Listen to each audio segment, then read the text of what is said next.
سرت بناي خوي جورا بسم الله الرحمن الرحيم من وكو علي حسين محمد كاجي سروشتي علي جاف بناوي خومويا و چەند ساڵێکی پێشوو من خەریکی ئیشی ترشیات بووم و چەند ئیشێکی زۆرم گۆڕیوە ڕاستی لە ئەنواع ئیشی ترشیات دروستکردن و ترشیاتی بازاڕ ئەو شتانە سپاس بۆ خی گەوری ئیشمان کردووە بەڵام لە کۆتایە بڕیارمدا دەستکەمە ئیشێکەوە هەمووی سروشتی بێ هەمووی مەوادی حافظەی تیانە بێ مەوادی کیمیایی تیانە بێ و هەمووی نزیک بێ لە سروشتەوە چاک بێ بۆ مرۆڤایەتی و بۆیە سپاس بەخوای گەورە ئەمی شەم هەڵبژاردووەکەوە هەر نەک سوودەکەی تەنها بۆ خۆمە وەک مەنفعەت بەڵکو سوودێکی زۆر تەواوی هەیە بۆ مرۆڤایەتی و بەڵکو بۆ ئەگەڕێنەوە بۆ تەواوی سروشتێتی ئەگەڕێنەوە بۆ تەواوی سەحەتێکی زۆر چاک ئێمە خەڵکێک هەیە زۆر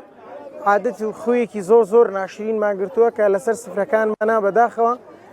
ئەبینیت کۆلا دانرێت مەوادە خازیەکان دانرێت بۆ ئەزمکردن بە ئەوەی کەوا ئینسان لە کاتی ناخودای نان خواردنە بیخواتەوە بۆ یانەکە ئەزمکە بەڵام ئێمە هاتین سپاس بەخوای گەورە کۆمەڵی مەوادمان داناوە وەکو سرکە ئەنواع جۆری سرکە و خەڵمانەیە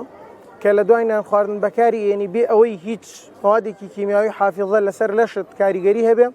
ئەو خواردنە ئەزمەکە پاشان کە ئەو خواردنیش ئەزم بوو چەنەها سوود و قازانجی تریشت پێگەێنە تۆ تەنها بۆ خواردنەکەی خۆی کە ئەزمیکە کە تۆ لە کۆتایە سێرێکی جگەرت پاک بۆتەوە لە کۆتایە سێرەی هەناست پاکە سینێت پاکەوە چەنەها جۆر سوود و قازانجی تر تەنانەت بۆ مێش بۆ دڵ و دەروون بۆ جەستە بۆ تەنانەت ئەگرێمە ئەو قسە بکەین تەنانەت بۆ قژوەرین و بۆ ڕیشوەرین و بۆ ئەوانیشە کە تۆ لە شت پاک بۆ جەست پاک بۆ جگەرت پاک بووە هەموو زۆربەی زۆری نەخۆشینەکان وەکو دکتۆرەکان ئێڵێن لە جگەرەوەتە کە جگەر پاک بووە تۆ سەحەتێکی باشتر و باشترت ئەبێ ئینشاءڵڵا ئەم جۆرە براندانە ڕاستی ئێمە کەمێک غەریبین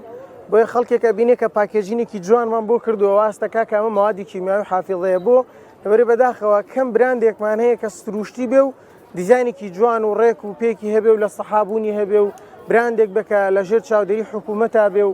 ئەوانە بۆ ئێمە ئەومان کردووە تۆزەکە غەریبە لای خەڵکە بەڵام ئینشاڵڵا بە ئەزنی خوای گەورە ئاشنایەکەین بە خەڵک تقریباً بە 12 بۆ 15 بەرهەم بەشداریمان کردووە و بەتەماشین سەروی 50 بەرهەمی ترمان هەبێ بەڵام ئەسکێب باسکێب وردە ئەڕۆین و ئێمە مادان حافظانی تیانە ئەبێ کەم دروستین و ئەبێ خەڵکی قبولمان بکە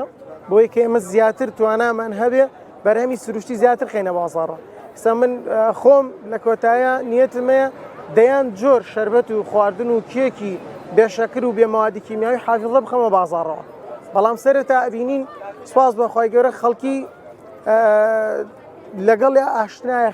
خەریکە وردە ئاشنا بێ بۆیە ئەو کەسانی کە ئەی خۆیان ڕکلامی بۆکەن بۆ کە سوکاریان دێنەوە بۆ ماوادەوەنە بۆ کە سوکاریان وەسفیەکەن لای کە سوکاریان ماوادەکانی ئێمە چونکم سپاس بەخوا سروشتیە جگەلەوەی کە خۆمان دەرەکەین و ڕکلامی بۆکەین کابرا کە ئەی باچونکم سوودی لێبینێ خۆی دووبارە کە سوکاری گەڕێنێتەوە نرخ کەمترینیان ئاوی بنێشتە تاڵەکەیان باشە کە سپاس بەخوای گەورە خەڵکێکی زۆر لێ ڕازیە ئێمە بە حکومەوەی کە دوکانی کوردەواریمانەیە بازاڕە خەڵکی ئیبا ئەویش بۆ مەعیدە و بۆ قۆڵۆن و بۆ قەبزی زیاتر بۆ چەندەها سوودی تریشی هەیە کە 3000 گەورەکەی بچووکەکەی 1500 دینارە لەمەوە دەست پێکا تاوەکو بەرزترین نرخمان تقریبا ئەگاتە 5000 کە زەنجەفیلێکە ئەگاتە تقریبی 5000 کە سرکەی زەنجەفیلە ئەوە تر لە ناوەکانە هەیە گەورەکەیمانەیە سرکەی سێوی گەورەی سەوزمانەیە بۆ نمونە ئەمەیە ئەکاتە تقریبا لە مارکێتەکانەوەتەوان بڵێن بە 6000 ئەفرۆشە تقریبا 6555 بۆ 6 ئەفرۆشە ئەمە گرانترین نرخمانە تقریبا وڵای من هەڵبەتە لەگەڵ برایەکە خواز زای باتەوە کارگێکی سرکەماندانا من دەستخۆشیم بۆ لێرەوە لە دوایەوە کە من بڕیارمدا کارگەکە ڕاستی مەحدودە تەنها لە سرکە زیاتر ناتوانانی ئیشکەی من بڕیارمدا کارگێکی لە خوتونان بکەمەوە بۆی کەوا دەستم وڵا بێ بەرامبەر بە مەوادە سروشتیەکان هەر مەوادێکە پێم خۆش بێ لە ژێر چاودێری سەحە و حکوومەتە بتوانم پاکێجینی بکەم و بیکەمە قوتووە وڵایی زۆر گرنگە جگە لەوەیشی کەوا خەڵکێکەوە ئاشنا بێ بە کۆمەڵە براند و براندەکانیش ئاشنا بن بە یەکتری ئەنی من کۆمەڵێک بزنسکار تێت لەلامە یعنی خۆی ئاشنا بێ بە منیش ئاشنا بم بە وڵاتێ من لە